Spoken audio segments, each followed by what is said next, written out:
kasih-Mu yang kudus. Engkau ambil alih tempat ini Tuhan. Engkau yang berdaulat sepenuhnya Tuhan. Karena kami mau menikmati hadirat Tuhan.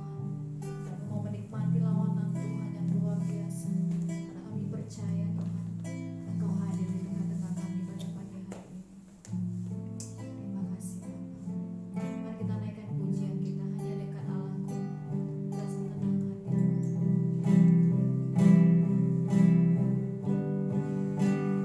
Hanya dekat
sempurna telah ku terima darimu, bukan karena kebaikanku, hanya oleh kasih karuniamu. Kau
Kami ada sebagaimana kami ada pada hari ini semua karena anugerah yang kami terima. Semua kebaikan Tuhan nyatakan atas kehidupan kami. Kami masih bisa berjalan, kami masih bisa melihat, kami masih bisa makan dan minum. Tuhan, semua karena anugerah Tuhan atas hidup kami, pribadi lepas pribadi. Kami mengucap syukur di siang hari ini, Bapak. Kami mengucap syukur. Terima kasih, Bapak. Saat ini kami mau duduk di bawah kaki Tuhan. Kami mau dengar firman Tuhan. Dan kami rindu firman ini yang membuat kami merubah paradigma kami, merubah pola pikir kami kepada Tuhan. Karena firman itu adalah pelita bagi kaki kami, pribadi lepas pribadi dalam hidup kami. Tanpa pelita Tuhan, sia-sialah hidup kami. Saat ini Roh Kudus, Hamba mohon, ambil alih ruangan ini, ambil alih khususnya hati kami yang paling dalam. Beracaralah, berkaryalah Roh Kudus atas firman yang ditabur ini. Dan segala kuasa-kuasa roh intimidasi yang ingin mengambil keuntungan atas firman ini, aku tolak di dalam nama Yesus Kristus. Dan aku bermohon perkenanan Roh Kudus nyata saat ini atas hidup kami. Seberapapun kami ada saat ini, kami mengucap syukur dan menerima firman yang kami dengar sebentar. Di dalam nama Yesus Kristus, Tuhan yang hidup, Tuhan yang hidup. Haleluya. Mari yang percaya, sama-sama kita katakan amin. Terima kasih, Tin. Ada sukacita hari ini? Amin. Biarpun kita sedikit.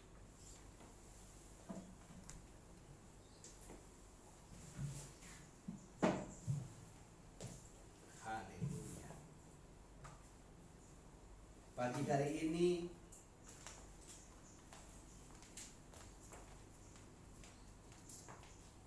adalah minggu yang keempat di bulan keempat.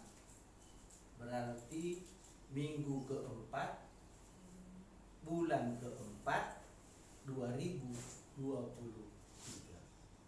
GBI Taman Eden sudah 4 bulan.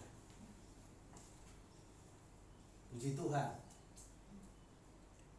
Saya bersyukur karena anugerah Tuhanlah yang memberikan, bukan kuat kami, bukan. Tapi karena anugerah Tuhanlah, maka sampai detik ini GBI Taman Eden ada. Baik. Hari ini kita mau dengar firman Tuhan tentang karakter. Ada di dalam perjanjian, di dalam Alkitab kita adalah karakter yang luar biasa. Itu adalah karakter Daud. Tuhan mau, kenapa Tuhan bilang sama Daud, hambaku yang setia. Wow. Tuhan berbicara sama Daud, hambaku yang setia.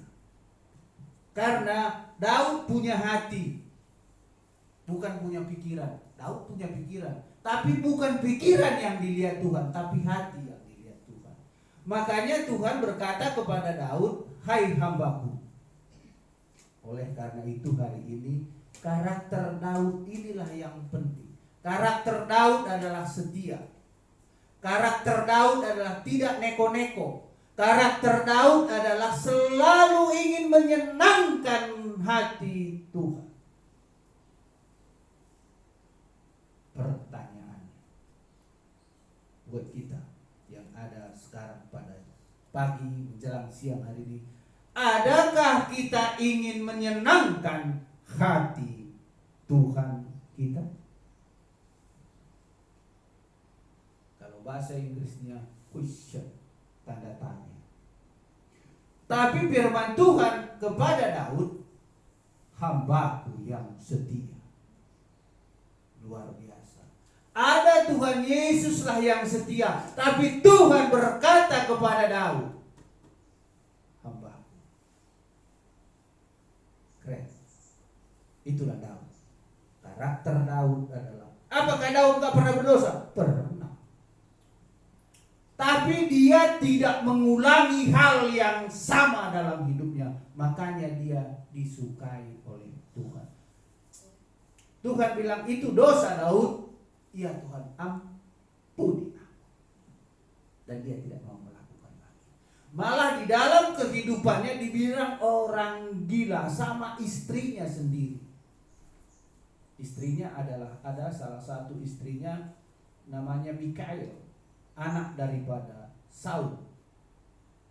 Waktu tabut perjanjian Allah dibawa ke kota Daud, ke Yerusalem, ke baitnya Allah. Karena banyak yang menjadi korban. Banyak yang menjadi korban atas, karena firman Tuhan berkata tabut perjanjian tidak boleh dibawa oleh siapapun. Tidak boleh siapapun, apalagi lembu yang kerek gini. No. Firman Tuhan hari ini berkata adalah karakter di sini. Daud waktu itu tidak bertanya kepada Tuhan, siapa yang harus membawa? Tapi Tuhan berkata, Tuhan melakukan orang Israel banyak yang mati. Bukan kesana artinya. Tapi itulah karakter Daud. Saking gilanya dia kepada Tuhan, dia menari-nari sampai tabut perjanjian sampai di kota Daud. Untuk itu, ayo kita baca dulu di dalam Kisah Para Rasul. Kisah Para Rasul ayat yang ke-13.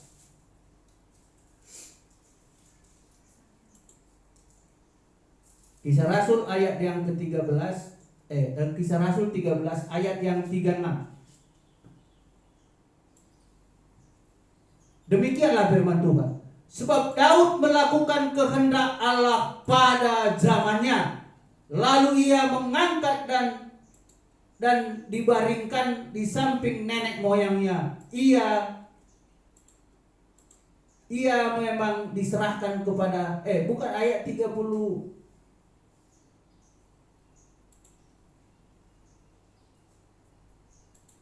Ya benar. Sebab Daud melakukan kehendak Allah pada zamannya. Lalu ia mangkat dan dibaringkan di samping nenek moyangnya. Dan ia memang diserahkan kepada kebinasaan. Kenapa Tuhan berkata? Kenapa firman Tuhan? Daud kan perjanjian lama. Dia di dalam adanya di perjanjian lama. Sebelum Yesus lahir ke dunia. Tapi kenapa Rasul Paulus berkata, Daud hidup pada zamannya menyenangkan hati Tuhan. Zaman kita sekarang, ini zamannya kita. Zamannya Daud sudah lewat. Sekarang ini adalah zamannya kita. Waktunya kita hidup. Waktunya kita ada. Waktunya kita menyenangkan hati Tuhan. Makanya Tuhan, Rasul Paulus berkata di sini, Daud melakukan kehendak Tuhan. Apa yang dilakukan Daud pada masa hidupnya? Yang dilakukan Daud adalah masa hidupnya menyenangkan hati Tuhan. Contoh, Daud biarpun bisa membunuh Saul, dia tidak melakukan. Berapa kali Daud bisa membunuh Saul, tapi dia tidak lakukan. Karena kenapa? Orang yang sudah diurapi Tuhan, tidak ada boleh tangan satu pun yang memegangnya. Cuma Yesus yang bisa. Itu kehendak Tuhan. Benar. Maka itu Tuhan berkata kepada Daud, dia melakukan kehendak Tuhan. Bukan karena dia sudah menjadi raja waktu itu dan dia kuat. Waktu itu Saul tinggal blacknya aja, kak, gitu selesai. Tapi dia tidak mau memegang orang yang sudah diurapi Tuhan. Karena Saul raja pertama sudah diurapi oleh Samuel. Maka dia tidak mau melakukan, biarlah dia mati pada kehendak Tuhan. Kalau bisa membunuh, dia sudah bisa membunuh. Itulah karakter yang dipegang oleh Daud. Yang kedua, waktu Raja Saul sudah kerasukan, maka Daud diminta bermain kecapi. Resiko banget. Buktinya tombaknya Raja Saul dilemparkannya kepada Daud. Dos! Puji Tuhan. Karena Daud melakukan kehendak Tuhan pada zamannya, dia tidak apa-apa. Perlindungan Tuhan. Kalau kita melakukan kehendak Tuhan atas hidup kita, perlindungan Tuhan pasti sempurna. Amin. Terkadang kitanya yang gak ngerti. Terkadang kita ini yang egois. Tuhan berkata, aku mati untuk dosamu. Tapi kita sebagai manusia gak menghargai Tuhan sama sekali. Berarti tidak melakukan kehendak Tuhan pada zaman siapapun kita yang ada di sini. Pagi hari ini tanya Tuhan atas kehidupan kita pribadi, lepas pribadi. Adakah aku menghargai Tuhan di dalam hidupku? Kalau tidak, bertobat.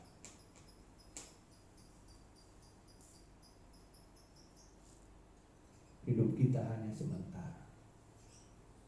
Puji Tuhan, opung yang di belakang 71 tahun. 8 opung belakang 75 tahun. Opung yang di depan 81 tahun hari ini. Wow. Hari ini tanggal 30 Maret 2023, April, 81 tahun. Kalah opung belakang. Soal umur kalah. Sudah 81 tahun. Keren gak? Aku ini begini masih pakai jas. Belum tentu bisa sampai 75 dan 81 tahun. Belum tentu.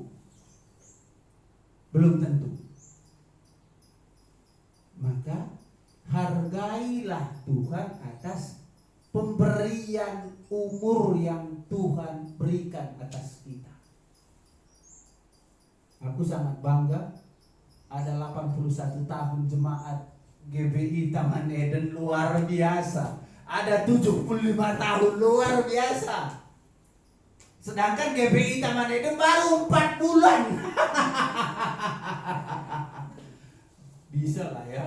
4 bulan dengan 81 tahun dan 75 tahun. Hebat. Anugerah Tuhan dalam kehidupan kita. Yang ingin saya katakan hari ini adalah bagaimana Daud melakukan kehendak Bapa di dalam hidupnya. Saya berrindu mulai hari ini kita lakukan bagian kita kepada Tuhan. Kita mau melakukan kehendak Tuhan atas hidup kita. Apa sih kehendak Tuhan atas kehidupan kita? Ini kan perlu pertanyaan. Ini pertanyaan ini. Kita sudah ke gereja setiap minggu, setiap bulan, setiap tahun ke hari Natal, tapi kita tidak tahu kehendak Tuhan atas kehidupan kita. Ini repot. Kehendak Tuhan atas kehidupan kita adalah satu dulu. Baca firman Tuhan. Karena dari sini sumber kehidupan. Sesudah ini dibaca,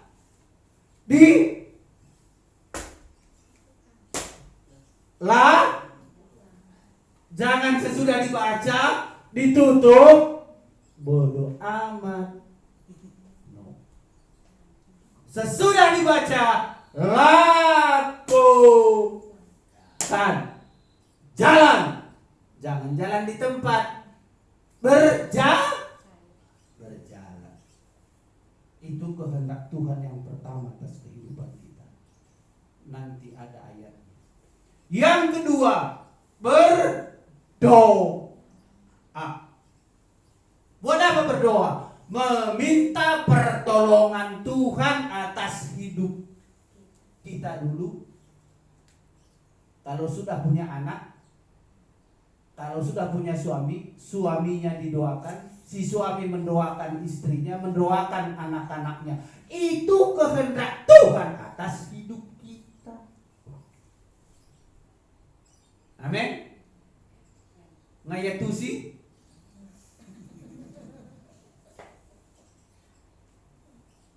Yang ketiga, mengasihi sesama manusia. Praktek mengasihi bagaimana? Nah, ini lagi. Praktek mengasihi bagaimana? Menghargai sesama kita. Jangan terlampau ambil sikap terhadap orang lain. Biarpun orang itu menyakiti hati kita, doakan dia. Kata firman Tuhan, bukan kata Tom, bukan kata firman Tuhan. Firman Tuhan berkata, kalau orang menampar pipi kirimu, berikan pipi kanan. Itu yang Tuhan mau atas kehidupan kita. Dan ingat, Daud melakukan itu pada zamannya. Ayat yang ke bawah, sesudah sesudah Daud menjadi tua, dia dipanggil oleh Tuhan, diangkat dia ke surga, dan dia ditaburi dengan apa? Kalau bisa kembangnya kayak rumah ini, timbul gedenya seginilah. Saking banyaknya, raja yang terbesar semasa perjanjian lama. Dan sangat dihormati. Karena kenapa? Kenapa Daud dihormati? Karena dia ada di dalam kasih karunia Tuhan. Sepele enggak? Sepele, kitanya yang enggak mau menghargai Tuhan. Kalau enggak kerja enggak bakalan gua makan.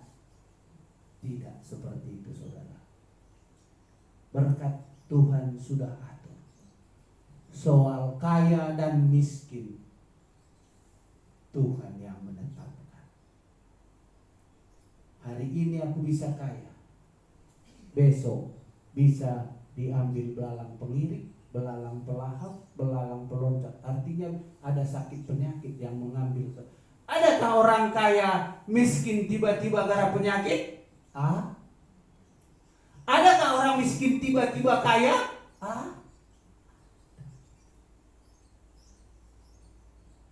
Makanya yang perlu hari ini kita terapkan dalam kehidupan kita adalah satu, menghargai Tuhan dalam seluruh kehidupan kita. Menghargai saudara-saudara kita. Selagi kita masih hidup, menghargai mereka. Apa persoalan bagaimanapun, persoalan pasti ada, tapi bawa persoalan itu di bawah kaki Tuhan. Supaya perkenanan Tuhan, payung Tuhan Yesus ada tetap dalam kehidupan kita. Amin. Ayo kita berangkat ke ayat yang lain. Coba kita baca di dalam Yakobus 2 ayat 17. Yakobus 2 ayat 17.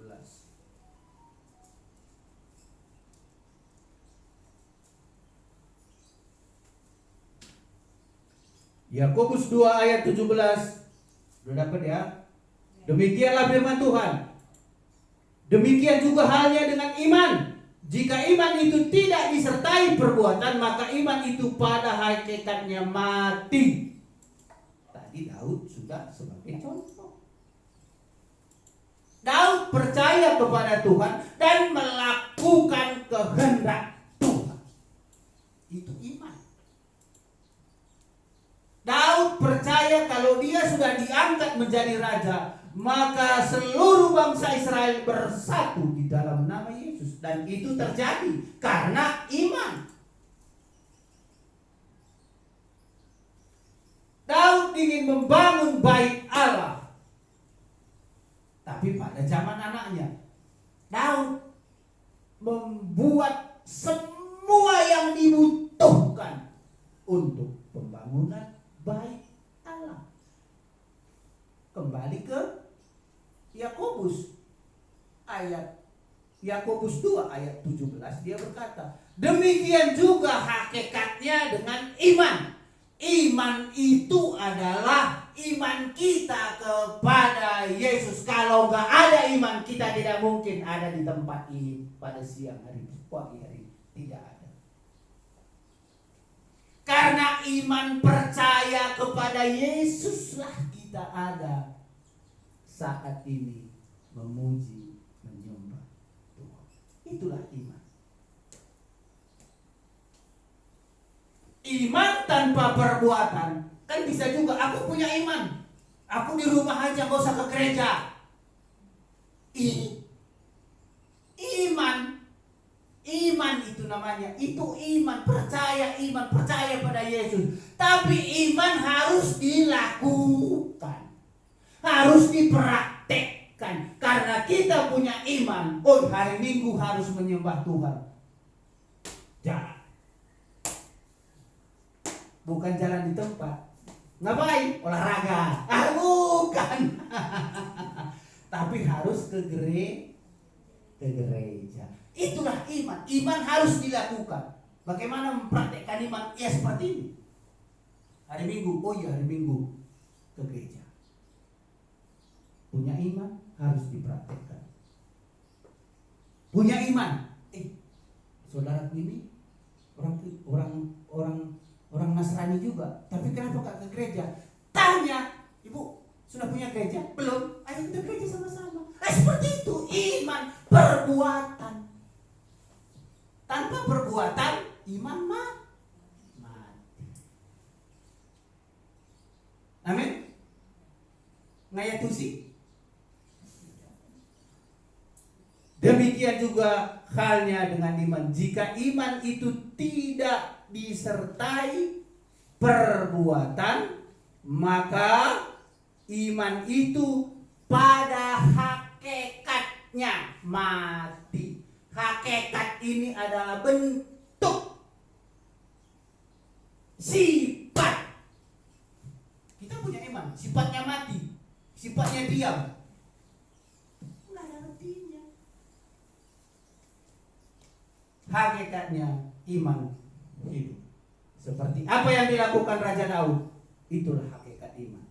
Melakukan pada zamannya. Amin. Untuk itu mari iman yang ada dalam kehidupan kita pagi hari ini, buat iman ini menjadi iman yang bertumbuh. Bagaimana caranya membuat iman yang bertumbuh? Ini pertanyaan lagi, udah 3 loh pertanyaan hari ini, pagi hari ini. Bagaimana cara membuat iman kita bertumbuh? Kembali yang pertama, baca firman Tuhan. Karena intinya di sini semua, karena sumber daripada hikmah, sumber daripada kekayaan, sumber daripada ilmu pengetahuan ada di sini. Terbukti. Apalagi di Perjanjian Lama, terbukti. Sampai detik ini tidak ada yang bisa menghanguskan bangsa Israel. Ada rencana menghanguskan. Di Perjanjian Lama ditulis hanguskan bangsa Israel. Di sini tertulis. Tapi Tapi sampai detik ini nggak ada satupun yang bisa. Israel kecil banget, klop begitu. Kalau kita tanya Pak Tambu Bolon sudah pernah dia ke Israel, tanya besar nggak Israel? Kagak, katanya kecil. Lingkungan sekitarnya luas. Bangsa Israel itu. Tapi oleh karena perlindungan Tuhan, dia ada sampai saat ini. Begitu juga dengan kita, oleh karena perlindungan Tuhan, penyertaan Tuhan, opung sampai 81 tahun. Oleh karena perlindungan Tuhan, penyertaan Tuhan atas hidupku, aku ada sampai detik ini. Berapa tahun gak tahu. Ucok ada. Kita ada sampai detik ini karena perlindungan Tuhan, karena penyertaan Tuhan, karena Tuhan memberi yang terbaik atas kehidupan kita. Biarlah hari ini, hari yang luar biasa ini khususnya buat opung, membawa kehidupan kita berarti di hadapan Tuhan. Hidup kita ini hanya untuk menyenangkan hati Tuhan, bukan menyenangkan hati manusia kita, tapi untuk menyenangkan hati Tuhan. Daud melakukan kehendak Tuhan atas kehidupannya pada zamannya, menyenangkan hati Tuhan dengan sungguh-sungguh, tidak bersungut-sungut, melakukan yang terbaik kepada Tuhan, tidak pernah aduh capek lah inilah, enggak ada. Makanya dia disebut hambanya, anaknya Tuhan. Di dalam Matius katanya Yesus anak waktu Natal sering kita nyanyikan kan, Yesus anak Daud. Wow, keren kan? Memang betul secara silsilah ya, sejarah ya, tapi secara roh ya beda lah Daud dengan Yesus. Tapi silsilah ya, karena Maria dan Yusuf itu adalah keturunan keturunan Daud, orang Yehuda, salah satu anak si Yakub. Yehuda, Efraim, Benyamin, banyak kerajaan, pemeliharaan Tuhan kepada suku Yehuda sebagai raja. Itulah sebabnya pagi hari ini, makanya Tuhan, Daud melakukan kehendak Tuhan pada zamannya. Supaya apa? Ini menjadi satu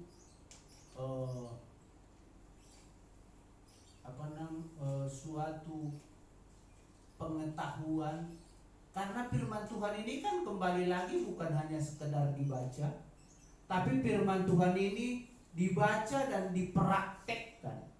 Jadi kalau sudah Daud mempraktekkan dulu bagaimana mengasihi Tuhan pada zamannya, kita juga harus melakukan kehendak Tuhan pada zaman ini. Maaf,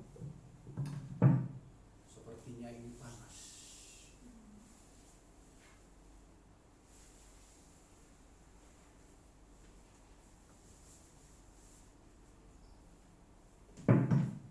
Karena AC-nya masih kurang, AC-nya masih 1 PK. Nanti di atas Pak Tampu Bolon harus ada pakai AC lagi. Kita berdoa supaya ada berkat untuk itu. Amin. Kalau kita melakukan kehendak Tuhan pada zamannya kita ini, pasti Tuhan sediakan AC. Percaya? Bukan karena beli. Bukan karena beli. Oh itu kosong tuh, Tom. Itu masih kosong, ada AC-nya. Ya benar. Tapi iman yang ada dalam hidup kita berkata itu sudah ada AC tuh, udah dingin tuh. Biarpun masih melakukan kehendak Tuhan pada zaman kita. Amin. Baik. Waktunya sepertinya cios gitu terus ya, jalan terus dia. Kita baca 1 ayat lagi, ini yang terakhir. Matius 7 ayat 21. Matius 7 ayat 1 ini berkata tentang ini firman Tuhan yang dahsyat ini. Ini bahaya sebenarnya. Ini kalau enggak benar-benar ini melakukan firman Tuhan pada kehendaknya, kalau pendeta ini jagoan enggak berani dia baca ini. Jangan-jangan aku kena ini dalam hatinya. Kalau dia enggak benar-benar, kalau enggak melakukan kehendak Tuhan dalam hidupnya, dia enggak berlaku untuk firman ini. Kita baca Matius 7 ayat 21. Matius 7 ayat 21. Firman Tuhan demikian.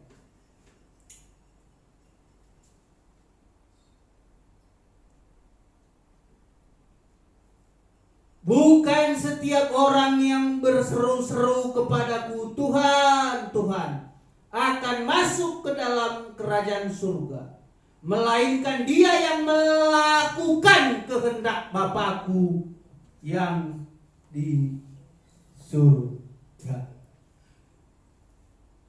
Ayat Kisah Para Rasul dia berkata, hambanya Paulus, Nabi Paulus berkata melakukan. Ditulisnya di sini Daud melakukan kehendak Bapa pada zamannya.